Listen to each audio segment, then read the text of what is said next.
Why hello there, A Knife's Tale here, bringing you a summary of a knife that I have done a full review on. I do hope you're having a great day today, and if you would consider liking and subscribing and maybe sharing my videos or anything like that, it would greatly help the channel, and I would greatly appreciate it.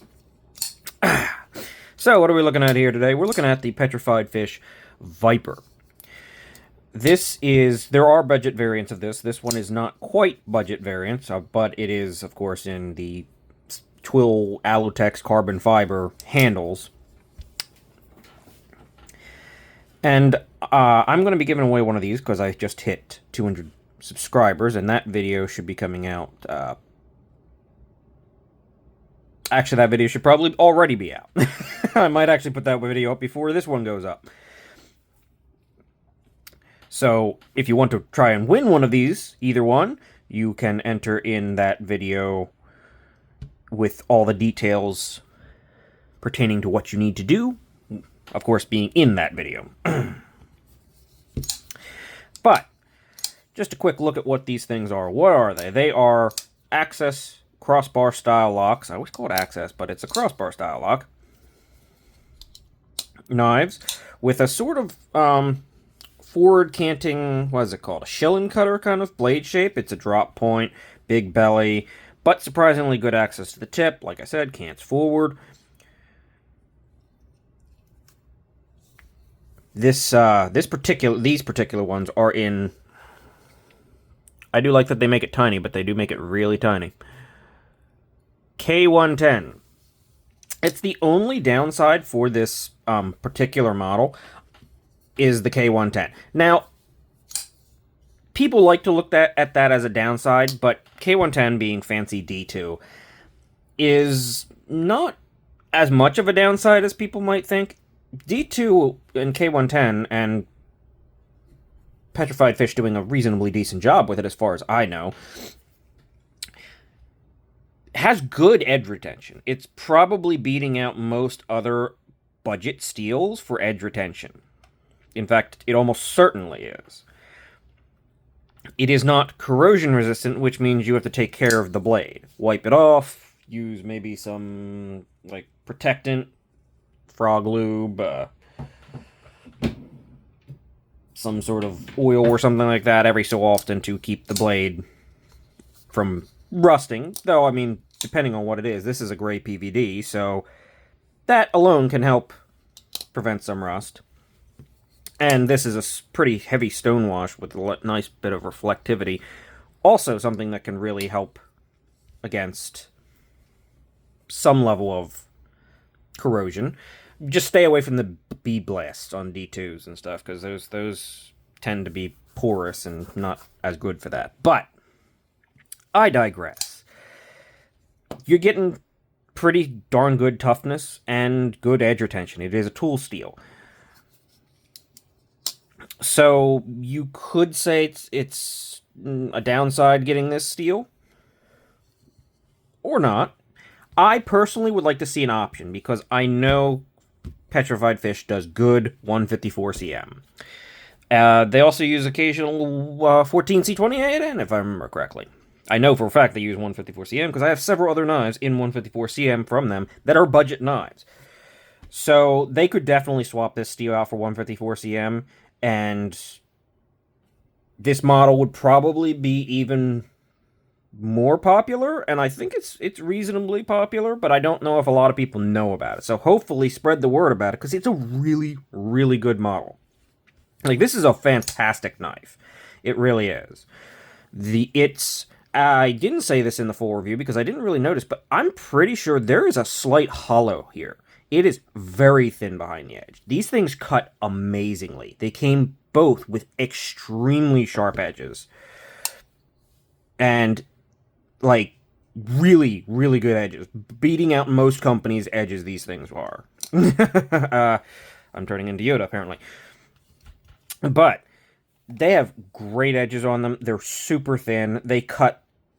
I think I went through 3 layers of double-walled cardboard before it started getting, like, tricky, or that I really needed to start pushing into, and it still went through. This is a great design and a great cutter. It's also got a really good blade size at 3.5 inches and 8 3/8 overall. I'm not going to go full details and specs. That would be in the full review, but there's a nice swedge. It's got a nice look to it.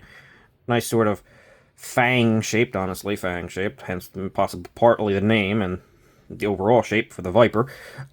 Opening aperture here that you can get low, high, anything you want. Low, you go a little bit, you get a little less resistance, but I find myself just tending to go slightly on the higher side, and it feels great. Like, it feels a really good detent. They did a great job with this crossbar style lock. There's jimping up here that actually functions. Yes, I know, it's amazing, it's functional. There's no branding on the blade because they put their logo, which is obscure enough to not really be ugly or anything like that, on the pivot. So, pretty much neutral, beautiful. They feel very, very similar, like almost identical. The edges are nearly identical. They feel nearly identical. They sound nearly identical. They're both, this one, the Silver Twill one, is not quite center, as you can see, but it looks like it's a slight grind issue at the tip. I mean, it gets pretty darn thin at the tip, and it's, I believe they're both hollow ground. Yes, this one actually might be even slightly deeper hollow grind. That can definitely happen with hollow grinds, slight tip wiggles. But this one is slightly off at the tip. The blade itself looks almost perfectly centered. Maybe just a tiny bit off, but yeah, like that's perfectly centered for the blade. And the tip is just a tiny bit off. It looks worse than it is. This one is perfectly centered, or darn near it. And they both came that way. So other than the grind issue, these would be both pretty much nearly identical knives, which is great to see. As I said, the crossbar lock works great, and it's almost on the level of something like Kaiser. It's really good. It's got some actual resistance. It flicks good. If my Band-Aid didn't just get stuck in there, it would have been perfectly fine, but it's great feeling. It's just slightly weaker than maybe Kaiser's detent, but who knows? Alright, you can always probably... Oh! I didn't even know this or mention it on the full review. I don't know how I missed that. I'm really, really finding things different. This is adjustable. This has an adjustable detent. It looks like they're both set to the medium strength by default. So you can take this thing apart, take these scales off, and make your detent strength even stronger, which is beautiful. Like, this is probably as good as Kaiser stuff as far as crossbar locks go, and they're really good at it. These are great. So these things are getting better by the second, honestly. The scales, being in this red Alutex and silver twill, are contoured beautifully, finished beautifully, edges knocked down, super, super ergonomic, comfortable in the hand. You got a lot of space to move around on with them. Your plunge grinds are absolutely fantastic. They're absolutely just, this is perfect, plunge grinds. And, of course, the actual knife doesn't even touch back there, behind the edge, so you can cut in and do whatever you want with this thing. They are on bearings. They're very smooth. Very, very smooth. There is some more jimping back here, which is also, again, amazingly functional. So even if you go back to, like, whack it on something, yeah, it's still providing some traction, which is amazing. Full carbon fiber backspacer. Hidden lanyard post. Reversible clip. I don't love that the clip is a... Is it titanium? I don't know. It might be titanium. Let's see. It's titanium. Okay, it is a titanium clip, but it is a wire clip. I know a lot of people don't like wire clips. They always work well, but you also always feel them. It's just kind of the nature of the wire clip. So you feel this thing. It works pretty well, but you do feel it. However, it's still pretty darn comfortable, and you can always go up to about here, and it really starts disappearing other than just, like, feeling slightly the wires itself. Could they put a titanium regular milled clip on? Sure, they could, but it's not really hurting anything. It's still pretty good. It carries super deep. you got a nice amount of purchase on it. I mean, this, even though this is, the carbon fiber is not textured or anything, you got this kind of screw back here that is a little bit of a bump, and it works pretty well to getting it in and out of the pocket. I have carried both of these and used them. This one a tiny bit more than the other one, but it's still perfect. I knew I wanted to give them away, so I didn't want to get them all messed up or anything like that. What else do I have to say about this knife?